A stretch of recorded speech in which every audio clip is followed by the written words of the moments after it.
ফুটবলের রাজা Lionel Messi কিংবা পেলে ম্যারাডোনা হলেও স্কিলের রাজা একজনই।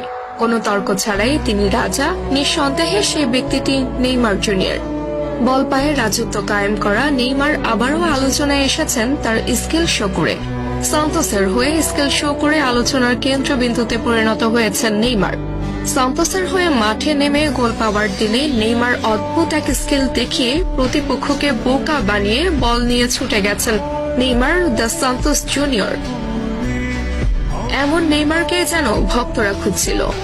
goal.com-এর প্রকাশিত এক শর্ট ভিডিওতে দেখা যায় লং বল রিসিভ করে নেইমার লাফিয়ে উঠে প্রতিপক্ষের বানানো বল নিজের বুকে নিয়ে গ্রাউন্ডে টাচ করিয়ে পায়ের কারুকাজে প্রতিপক্ষের প্লেয়ারের মাথার উপর দিয়ে বল ঘুরিয়ে নিয়ে আসেন নেইমার। তা দেখে অবাক বনে যান মাঠে উপস্থিতরত ব্যক্তিরা। একজন ফুটবলার কতটা পারদর্শী হলে অন টাইমে এমন স্কিল শো করতে পারেন সেটি যেন আলোচনার বিষয়। নেইমার বরাবরই সফট স্কিলের ফুটবলার। বল পায়ে প্রতিপক্ষকে বোকা বানাতে তার মতো প্রসিদ্ধ ফুটবলার আরেকজন নেই বললেও মোটেও ভুল হবে না।